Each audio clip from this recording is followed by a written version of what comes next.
தென்னிந்திய நடிகர் சங்க நிர்வாகிகள் மீது 5 கோடி ரூபாய் நிதி முறைகேடு செய்ததாக பொய்யான புகார் தெரிவித்தவர்கள் மீது நடவடிக்கை எடுக்க கோரி சென்னை காவல்துறை ஆணையரிடம் நடிகர் சங்க தலைவர் நாசர் புகார் அளித்தார். இதன் பின்னர் செய்தியாளர்களிடம் நாசர் பேசி வருகிறார். அதன் நேரலை காட்சிகளை தற்போது பார்க்கலாம். எங்களை பொறுத்தவரையில நாங்க பொறுப்பெடுத்துக்கிட்ட இந்த ஒரு வருஷத்துல வந்து ஒரு கால் நூற்றாண்டா செயல்படாத அளவுக்கு மிக சிறப்பா செயல்பட்டு இருக்கோம். இந்த சம்பந்தப்பட்ட நபர் சொல்ற மாதிரி யாருக்கும் வேலை கிடைக்கலன்னா இல்ல.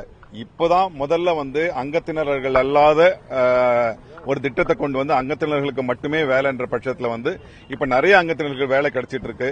அதே மாதிரி எல்லாமே ஏன்னா ஏற்கனவே இதுக்கு முன்னால இருந்த நிர்வாகத்து மேல நாங்க குற்றச்சாட்டு வைக்கும் போது அதே மாதிரி நம்ம மேல யாரும் குற்றச்சாட்டு வைக்க கூடாதுன்றதுக்காக ஒவ்வொரு டாக்குமெண்ட்ஸையும் நாங்க வந்து ஒரு 1000 தடவை பரிசீலிச்சு ஒவ்வொரு படியா தான் நாங்க வந்து ஒவ்வொரு நடவடிக்கை எடுக்கிறோம். அதனால இது வந்து எங்க மேல வைக்கிற தேவையில்லாத குற்றச்சாட்டுகள் எப்ப வேணாலும் யார் வேணாலும் வந்து ஆபீஸ்ல வந்து எந்த டாக்குமெண்ட்ஸ் வேணாலும் வாங்கலாம். அதை பத்தி எங்களுக்கு வந்து ஒரு பயமோ ஒரு இதுவோ கிடையாது, ஒளிவு மறைவோ கிடையாது.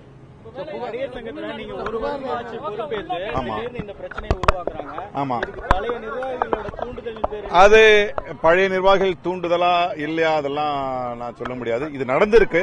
ஆனால் நாங்க எதையும் எதிர்கொள்ள தயாரா இருக்கோம். ஏன்னா ஆமா ஆதாரம் ஆமா சொல்றவர் வந்து அந்த ஆதாரத்தோட வரணும் இல்லீங்களா? ஆமா எல்லாம் சொல்றவர் வந்து 3 வருஷத்துக்கு முன்னால உறுப்பினர் ஆயிருக்காரு. அவர் எப்படி எந்த தகுதியில ஆகினாங்கன்னு தெரியல. நடிகரே இல்லைன்றதுதான் எங்களுக்கு கிடைச்ச செய்தி. சோ அதுக்கு நாங்க பொறுப்பாக முடியாது. நிறைய பேருக்கு அது மாதிரி கார்டு கொடுத்துருக்காங்க. இது மாதிரி நடிகர் சங்கம் மீது தவறான கருத்துக்களை பரப்புறவங்க மீது நடிகர் சங்கம் என்ன மாதிரி நடவடிக்கை அந்த சட்டத்திட்டத்துக்கு பைலா பிரகாரம் என்னென்ன நடவடிக்கை எடுக்கணுமோ அது பிரகாரம் நாங்க நடவடிக்கை எடுப்போம்.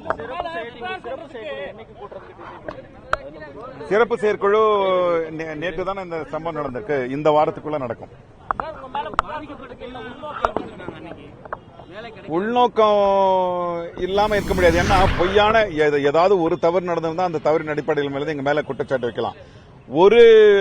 ஒரு தவறுமே இல்லாமல் மேம்போக்கா ஒரு குற்றச்சாட்டு வைக்கும் போது இப்ப உள்நோக்கம் இருக்கலாம். அது என்ன உள்நோக்கம்னு எங்களுக்கு தெரியாது. அது சிறப்பு செயற்குழு மீட்டிங் வந்து இந்த வாரத்துக்குள்ள கூடும். அதுக்குள்ள நாங்க முடிவு எடுப்போம். புகார்ல உங்களுக்கு எல்லாரும் தெரிஞ்சதுதானே என்னென்ன இந்த நிகழ்வு எப்படி நடந்துச்சோ அதை விலாவரியா எழுதி இந்த மாதிரி அச்சுறுத்தல்கள் வந்திருக்கு, வீண் பொய் குற்றச்சாட்டு வைக்கப்பட்டிருக்கு, இதுக்கு தகுந்த நடவடிக்கை எடுக்கணும்னு தான் சொல்லியிருக்கு. ஏன்னா இது மிகைப்படுத்தி எழுத முடியாது. ஏன்னா இப்ப வந்து உங்க எல்லாருக்குமே இப்ப நடிகர் சங்கம் போது எல்லாருமே கூர்ந்து கவனிக்கிறாங்க. ஆக அப்படி கூர்ந்து கவனிச்சிட்டு இருக்கும் போது நாங்க ஒவ்வொரு விஷயத்தையும் ரொம்ப தெளிவா தான் செய்ய விரும்புறோம்.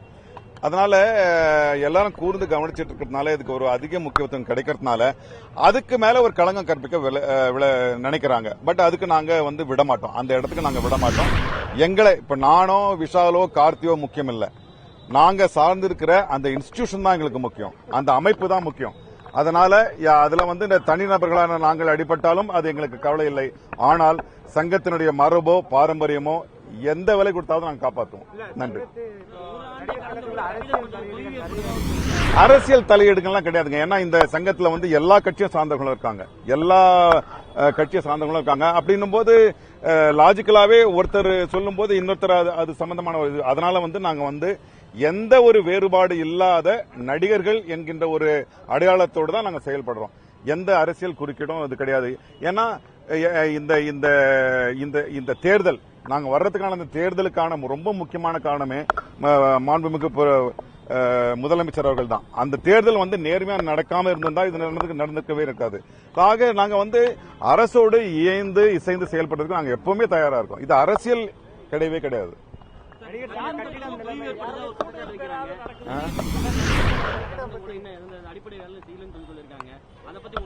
சார் நீங்க என்ன பேசுறீங்க? நீங்க வந்து ஒரு 800 ஸ்கொயர் ஃபீட் கட்டுறதுக்கு எவ்வளவு நாள் ஆகும்?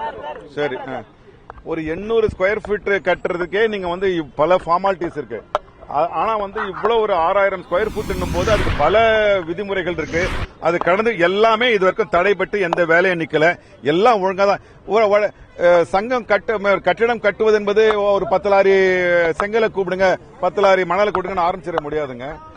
அதுக்கு கவர்மெண்ட் எல்லாம் ஒரு படிப்படியா ஒரு அணுமுறைகள் வச்சிருக்கு. சிஎம்டி அது கமிட்டி இருக்கு, கமிட்டி அமைச்சிருக்கோம். சிஎம்டி அப்ரூவல் இருக்கு. அவங்க ஒவ்வொரு ஏறக்குறைய ஒரு 600 பக்கத்துக்கான விஷயங்களை வந்து அந்த அமைப்பும் ஒவ்வொன்னா இது பண்ணணும். அதனால இது டேக் டைம். ஆனா கட்டணம் கட்டப்படும்.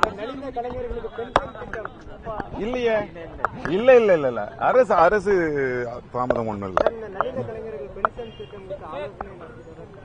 ஆமா தம்பி, அதெல்லாம் போயிட்டு இருக்கு தம்பி.